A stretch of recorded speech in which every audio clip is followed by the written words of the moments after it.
Mother flocker. All right, fine. They earned it.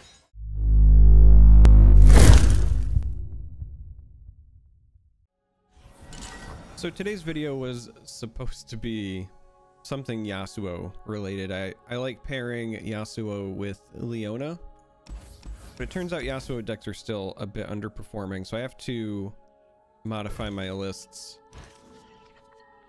Not that a list has to be finished, but I gotta make some changes before I share any of those. So we are instead going to be playing a Taric list today. This is my Taric assembly bot list. And if you're wondering why are we running assembly bot, well, it's simple. We're playing a lot of spells, and then also we're hoping to further copy those spells onto somebody like Taric.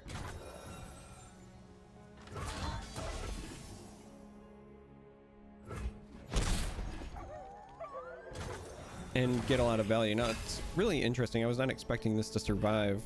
And I have no idea why my opponent on TF and Swain here hasn't played anything yet, but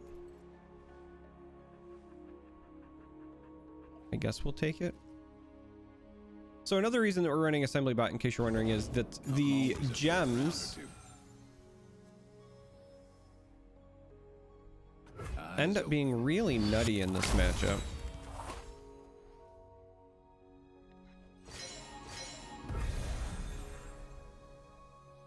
So the issue here is that, like, I can try to nuke this with Sunburst, but with 3 spell mana back, they can turn around and hit my assembly bot hard. And I'm not sure that I am comfortable with that. So I'm gonna pass. Looks like trouble. To let this attack through, and then we're gonna go from there. We're gonna cycle this, and then I guess we'll go this route since we top decked it.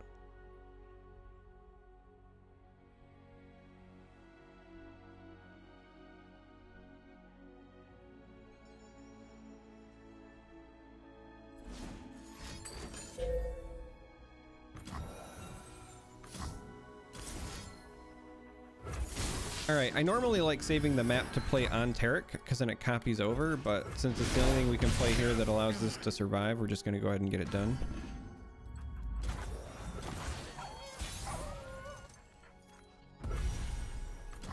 And now we're going to lead with a mentor and pray that they don't have another potential spell-based nuke here, though this is essentially +2 health on the assembly bot. So that will also likely keep it alive, but being able to mentor this is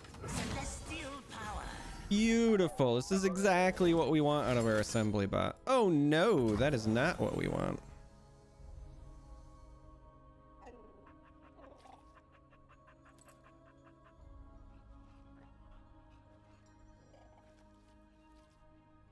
I'm actually...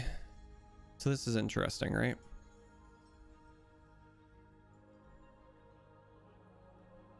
I'm actually unsure how this interaction works. I'm pretty sure that silencing this here means it still is considered damaged even though it goes down to 1 health, but for science, we're gonna try it.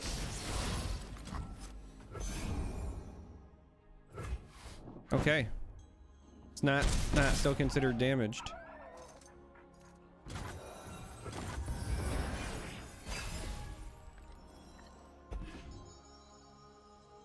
That's it's actually a pretty big deal. Like, that's a massive deal.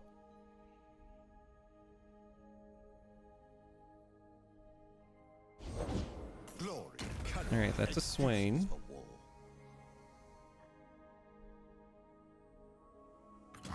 Yeah, I think we're just gonna go ahead and go this route.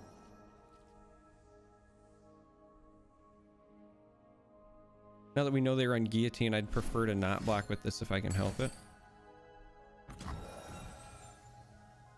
Victory at any cost. My legacy. And that tells me that they are still likely running another one. And we do not have another silence. in this situation, but we do have a big Vi, so we're gonna play the Vi and see if they attempt the guillotine here again, which if they do, then we still just hit like a truck. Oh, they're gonna go with a flock. Okay, flock we can handle, at least temporarily.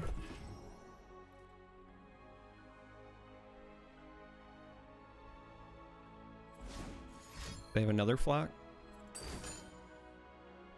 Mother flocker. All right, fine. They earned it. That assembly bot put in some work, and we do have another one for future, but we also just have a pretty large Vi here.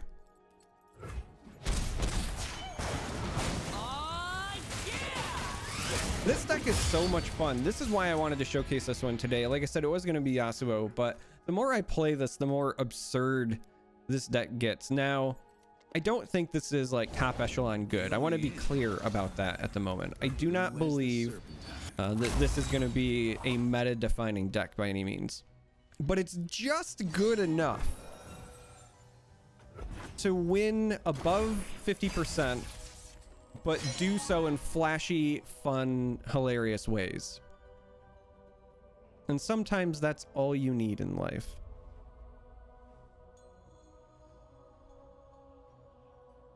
So the Sunborg's map obviously is a potential finisher when the bots get big, or also on Vi. And again, you run it because you kind of want to get it on Taric, because then it copies over. But keeping that in mind, let's go ahead and do this. And we get to surrender. The other fun thing in this list is the Zenith Blade, but we're going to jump to a second game here and we'll talk about it more. I know I said we were going to be jumping into a second game, but I'm actually feeling quite under the weather, and I thought I was going to be able to just push through recording, but I'm having a really hard time focusing. But I want to still do something for today. I want to maintain the momentum in my return here and not skip out. So we're going to talk about the deck now. Deck code will still be in the video description like always, and then I'm going to include a game from last night's Twitch stream where I was also playing this as like a second game. So changing up the format, I apologize. I need to make it through this, but I am struggling. But we're going to talk about the inclusions. So Chempunk Pickpocket. I include this because the Nexus Strike is relevant. It's a great early game drop, and specifically it blocks fearsome units, and I've been seeing a lot of Mistwraith based decks on the ladder lately. I don't know if another content creator posted a list and now it's taking off, or if it's just coincidence, or maybe I had a bad string, but being able to have an early game unit that also blocks fearsome units is very relevant, so it fits in nicely. It's also just a nice, if you're attacking on odds and you play this on 2 and Mentor on 3, you kind of force your opponent into that weird situation where if they only have one unit, do you stop the Mentor so that it stops its support madness, or do you stop the Nexus Strike, in which case you're probably giving yourself a bad trade at that point because it's going to be a 5-4 when it's attacking. So you can create some nightmare scenarios for your opponent. Also in the 2 slots are Guiding Touch, Mystic Shot, Pale Cascade. These are all in here because they're cheap spells. Mystic Shot, obviously just a lot of utility. Pale Cascade and Guiding Touch are both things that keep your units alive potentially, but they also draw a card. That's incredibly relevant with Taric, because if you play 1 on Taric and then you declare your attackers, it copies it over. So that means that you're going to draw an extra card. Essentially, you're going to use 1 card and draw 2 cards, and that's huge. It's also possible you draw more cards with somebody like Jay, and we'll talk about that in a minute. But these are all your early game kind of utility spells, and then there's also Shield Bearer. It's in here for the exact same reasons that Chempunk is. It does not give you the cool Nexus Strike, but this is just a house in the early game for kind of letting you put a wall up and defend yourself. Now, the cheeky parts of the deck, this is what makes it fun, and I really truly believe this deck is a good, not great list, but it's just good enough that you can have a great time playing, and you know, your win rate might be just slightly above 50%. It might be, you know, 53, 55. But the fact that you can be still net positive and play a cheeky deck like this, I think is what the attraction is. So Assembly Bot. there's a lot of spells in here, and you're also copying spells with Taric, and you have a lot of support units, and those support units are granting permanent buffs, whether it is, again, Mentor, or later on in the list we're going to talk about the Mountain Sojourners. So the 1/1 body on this is just not as much of a liability as it used to be in the past, and this thing can grow out of control quickly, and that then leads you into your finishers, right? So again, one Sumpworks map, this card is amazing on Taric. It's hilarious because you put it on Taric, it then copies it over onto whoever he's attacking with, and all of a sudden now you have to deal with elusive Taric and friends. The other one is Zenith Blade. Again, great because of the Daybreak, so you can get it back, but also, again, you play it on Taric, it copies over, and now you're threatening with Overwhelm. The Overwhelm, very relevant on big assembly bots, also very relevant on Vi. Vi is your other kind of big finisher outside of assembly bot because she grows enormous. Again, we're playing a bunch of cheap spells, kind of writes itself, but you get the idea. Currently 1 Bastion, 1 Hush. I really want to play with these numbers a bit, and if I'm being honest, this Rising Spell Force might come out, but I'll talk about that card in a little bit here as well. So Bastion has been really, really good, especially with protecting the bots. I think this might be the one I increase to a second copy. Hush is Hush. Sometimes it's amazing, but other times, like, it's a bit clunky, and I very rarely am saying to myself, hey, I really wish I had 2 Hushes in hand. So for all of my testing, whenever I'm working with the card, I almost always just include 1 copy for now and kind of see how it goes. All right, Mentor. Mentor is amazing in this because not only does it buff up things like Taric, like your assembly bots, like Chempunk, but it creates gems. And those gems, again, you can play on Taric and they copy them over. They also help to keep your assembly bot alive, and that is huge. So if Mentor dies, you can heal your bot if it's taken any damage, but each gem is +2/+1 permanently on assembly bot, all for the low cost of 1 mana a piece, and also that you got for free because you also played stones. So Mentor is great. Mentor also, again, works very well with the Sojourners that we'll cover at the end, but it's just an amazing card. Currently running 1 Rising Spell Force. This card doesn't very often see a lot of play, but it's actually kind of cheeky because it doesn't very often see a lot of play. And sometimes putting this on your Taric and having it copy over is a nightmare for your opponent. Sometimes making Vi trigger very early is huge. Rising Spell Force on Vi represents half of the 10 damage needed to level her up. It is +5 when you play it on Vi, which is also massive.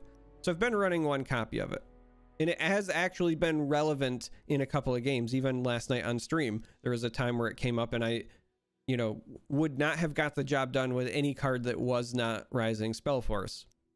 But I also understand that there's a reason this card doesn't see a lot of play, and I very much understand if you want to cut this. Again, in my mind, long term, you probably cut this for an extra copy of Bastion. I think that's far more relevant, but it's been a fun inclusion thus far.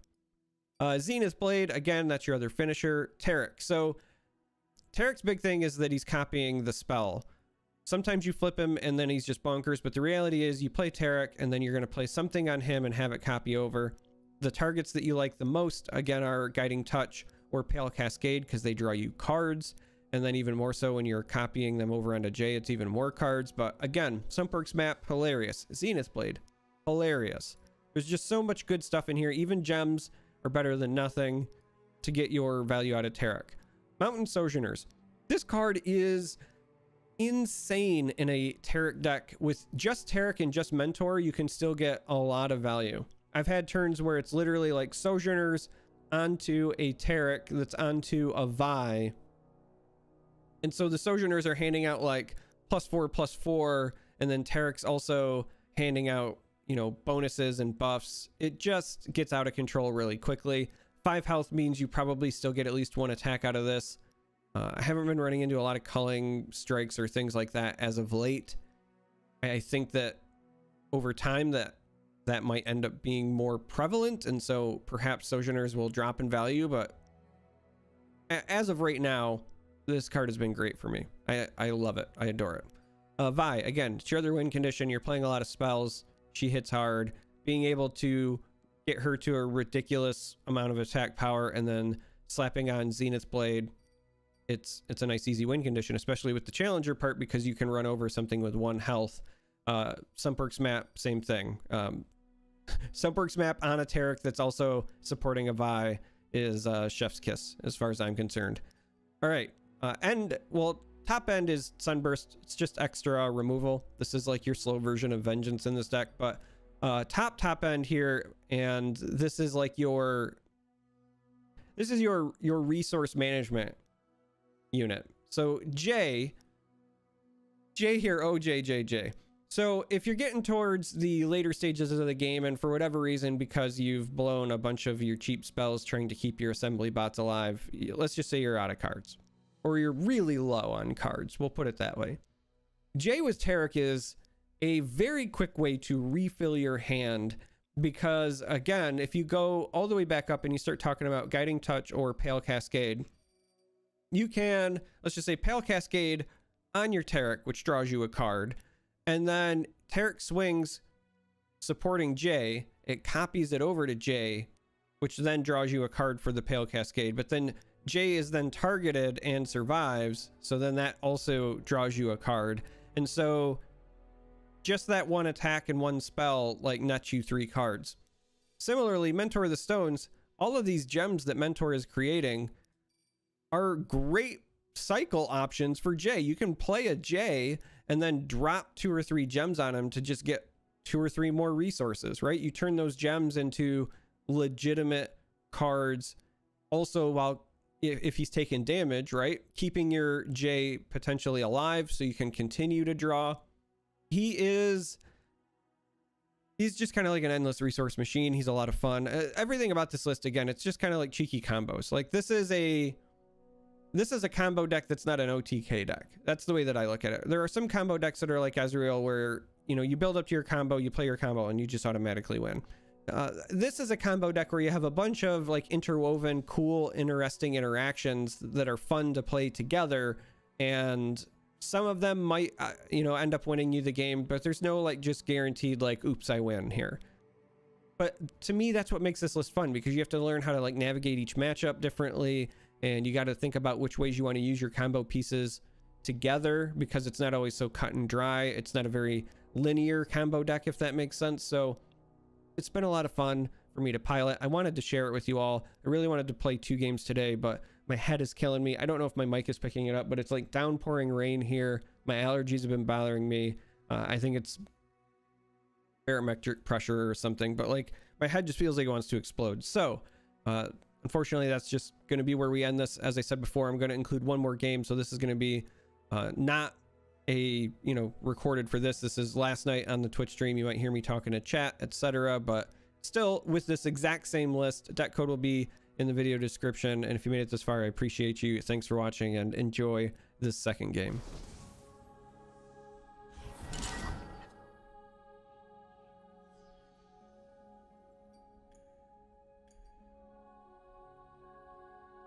Interesting. Let's go find something that we can support early. He says as he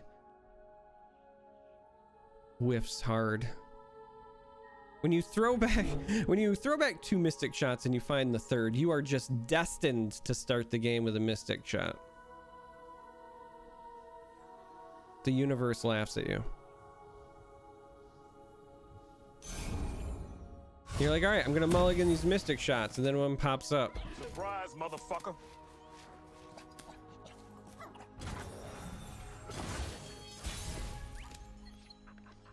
Rip.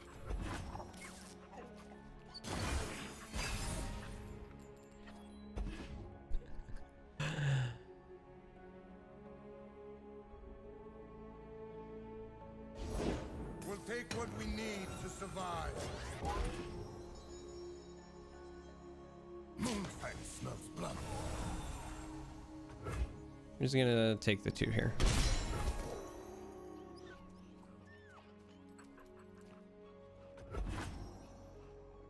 I can always just heal our Nexus back the 2 anyway, right?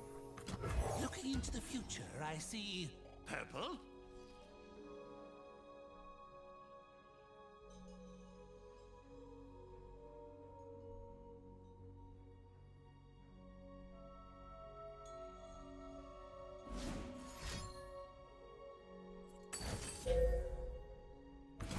Excuse me, sir.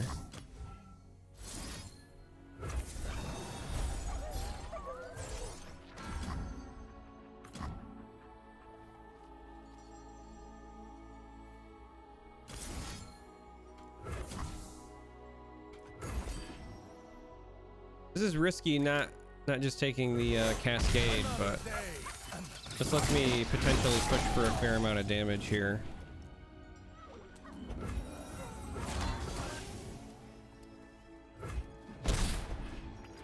And so as long as it survives through this, then we can gem it up this next turn.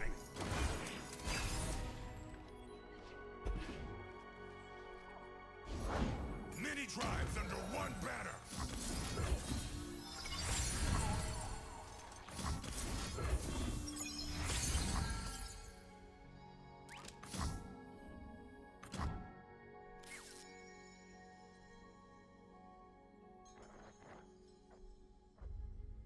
This thing's gonna go up to a 7/7. I can maybe...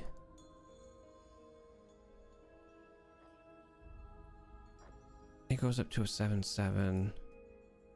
With the gem and the cascade, I can get big enough to trade with that, but then I don't have enough to heal it again, but I think that's probably fine.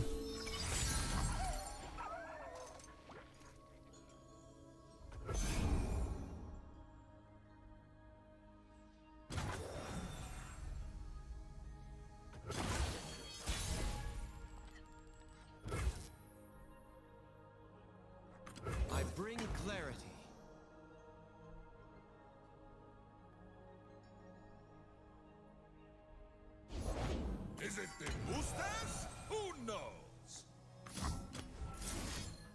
I'll do this to draw.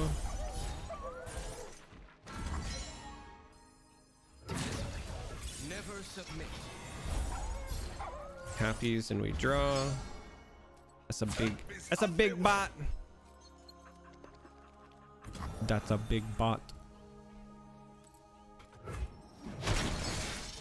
Hey LG. Yeah, I'm playing something not Valorant. I've been playing a lot of things not Valorant lately. Came back to Runeterra because I missed it, and the new expansion is a lot of fun.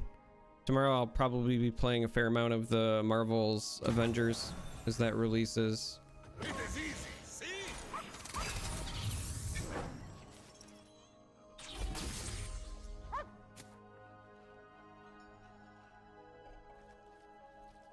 Yeah, if we can just find like a Sumpworks map or a Zenith Blade at this point, we'll be in good shape.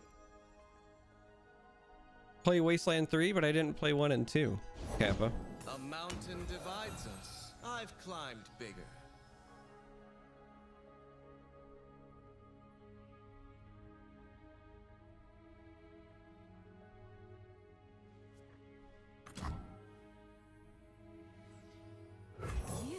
You're Taric, the protector. Let's develop this and save the rest for spell mana. Try to seduce the Pope. That's called a Tuesday.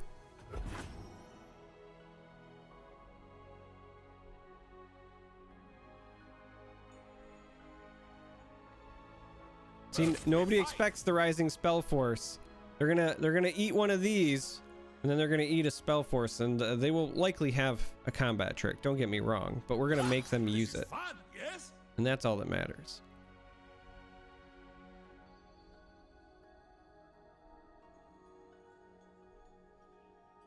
Shatter them. Oh wow, they're going in, huh? This is rather dull. Today we fight as one!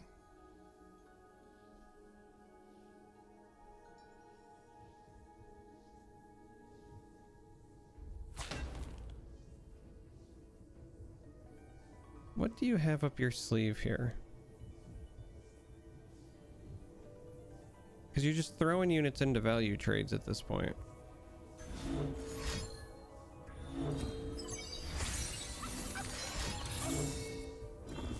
Oh, you're okay.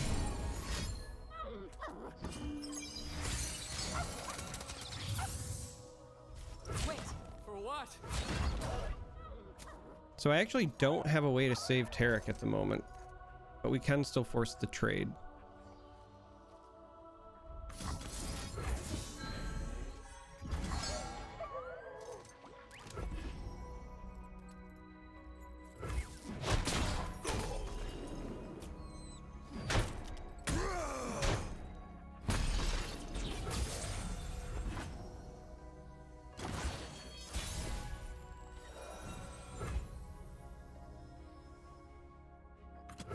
like the cut of your gem.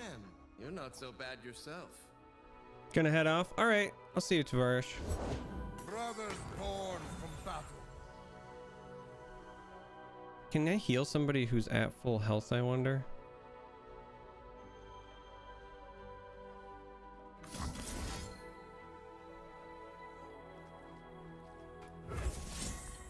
I can. Fair enough.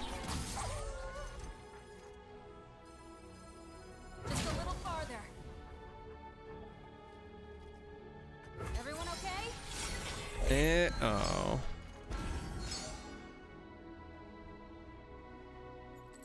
About halfway through our deck. No Zenith Blade, no Sunworks map, but still making a meaty robot. Why not heal the bot though? Because it copies over to Taric. Like, I want to draw 2 cards instead of 1. But I mean, that's a fair question. Now, like, I could heal this here as well, but that's not enough to survive. Could also still just heal this bot and cycle again.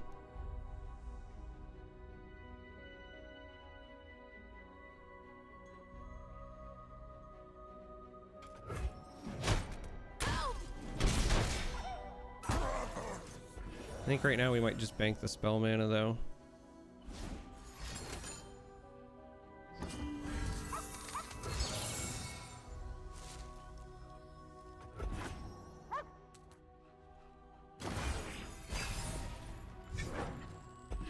There's our win con.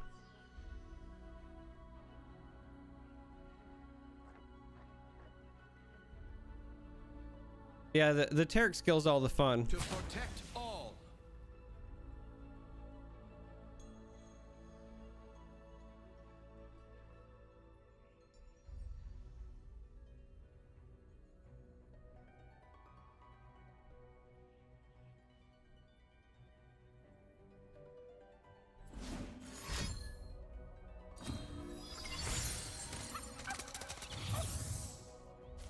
All right, so they're gonna lock that in.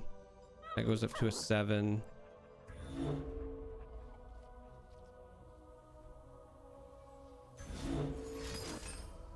Oh no, they're gonna go with the Battle Fury. I am the protector of the Oh, mountain. okay, I see you and I respect you.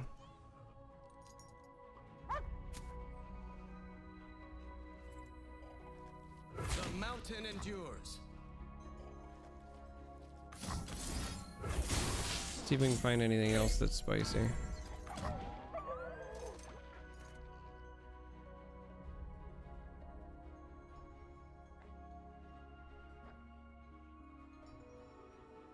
Not super spicy. All right. Protect. The mountain divides us. I've climbed bigger. I've got this. You're Taric, the protector. Climb well, and good luck on your journey. Right, big boy Taric.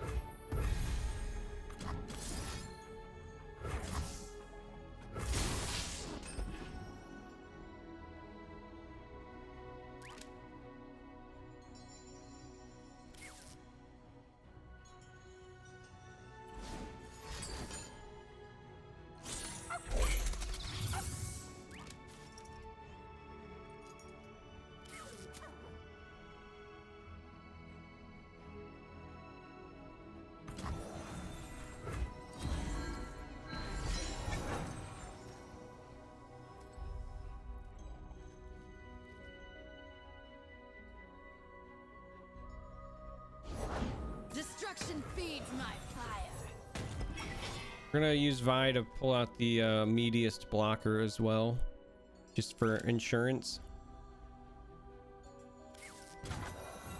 All right, so it's this Taric guy, Vi, and Vi wants this. Even with Mystic Shot, it's not enough to kill this though. But I think this is enough of a chain. Fade and be gone. Yeah, the buff from Sojourner is permanent. It's a grant +2/+2.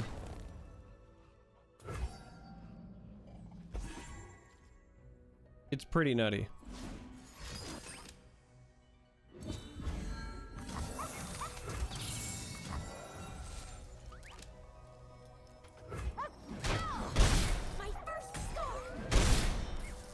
So like in that scenario, I got +4/+4 permanently across my units because of the Sojourner.